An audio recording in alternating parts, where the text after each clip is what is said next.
اللجن اللجن اللجن اللجن يا مولا اللجن اللجن اللجن اللجن اللجن اللجن اللجن يا صاحب السماء اللجن.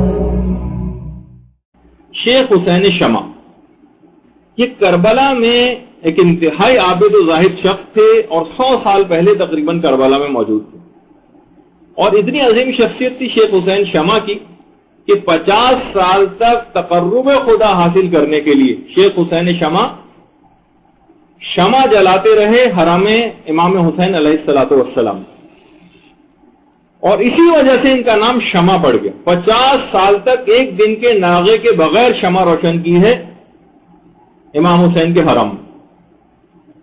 ایک دن حرم کے جو کلید بردار جو منتظم تھا کیئر ٹیکر، اس نے دیکھا کہ حرم امام حسین علیہ السلام یہ جو پوری زری ہے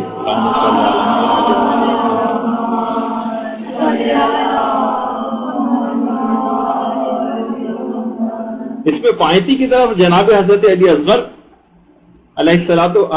اکبر علیہ السلام کی قبر مبارک ہے. تو وہاں سے دیکھا کہ حضرت علی اکبر کے پاؤں کے پاس سے زمین حرم کی نیچے کی طرف دھس رہی ہے.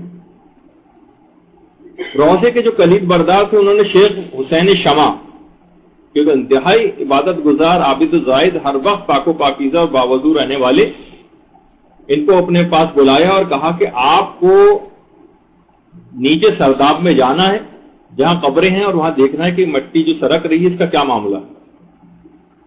شیخ حسین شمع وہاں پر گئے، اس کے ساتھ ہی کچھ ماہر فن جو کہ انتہائی متقی و پرہیزگار بھی تھے، مزدور وغیرہ کھدائی کے لیے، ان کو اپنے ساتھ لے کے گئے.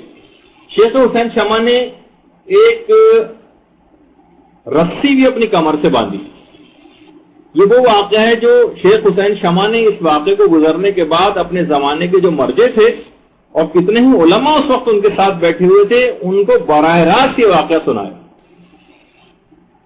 شیخ حسین شمع کی کمر میں رسی باندھی گئی اور اس پہلے تھوڑی سی کھدائی کی کہ ایک آدمی نیچے جا سکے. ان کے ہاتھ میں چراغ دیا گیا تاکہ وہ وہاں سے جہاں جس جگہ کھدائی ہوئی تھی نیچے کی طرف جائیں. شیخ حسین شمع نے نیچے کی طرف گئے، آہستہ آہستہ چراغ لے کے نیچے اترے. نیچے اتر کے دیکھ کے حیران رہ گئے کہ سرداب جو ہے نیچے کا جو حصہ ہے تو بالکل خالی ہے، وہاں کچھ بھی نہیں. لیکن دیکھا کہ اس سرداب جو نیچے کا جو تہخانہ تھا اس میں خود ایک جگہ سے مٹی تھوڑی سی زمین کی طرف دھسی ہوئی. انہوں نے زمین کی اس مٹی کو تھوڑا سا پھر ہٹایا اور سوراخ کر کے پھر اس کے نیچے بھی رسی سے اترے، کھودا اس کو اور نیچے کی طرف اترے تو دیکھا کہ ایک اور اس کے نیچے دوسرا سرداب بھی، ایک اور تہخانہ. وہاں اتر کے جو انہوں نے منظر دیکھا ہے شیخ حسین شمع نے، اس منظر کو برداشت نہیں کر سکے. اور اس قسم کے جتنے بھی واقعات ہیں اگر آپ اس کے اندر دیکھیں تو 1-2 لائنوں سے زیادہ ہمیں اس کی تفصیل نہیں ملتی. یا تو ایک اس کو منع کیا جاتا ہے بتانے سے، یا جو بھی اس طرح کی صورتحال، صرف ایک جملہ آ کر شیخ حسین شمع نے بتایا کہ تمام شہدائے کربلا کے لاشیں خون کے اندر لت پت لباسوں کے ساتھ قبلہ رخ لیٹے ہوئے اس سرداب میں، اور پورے جسم کے کپڑوں، حتیٰ کہ جو کپڑے کے جو بٹن ہوتے تھے، بٹن اس زمانے میں کپڑے کے ہوا کرتے تھے، وہ بھی مکمل طور پر خون آلود تھے کہ جیسے کہ ابھی ابھی شہید ہوئے. اس واقعے کو براہ راست اس زمانے کے مرجع نے سنا اور علماء کے سامنے شیخ حسین شمع نے اس واقعے کو آ کر بیان کیا. تو آپ سوچئے کہ امام 2 دفعہ اس پورے واقعے کو روزانہ دیکھتے ہیں اور ان کے جسموں کی بھی زیارت کرتے ہیں، تمام شہدائے کربلا کی.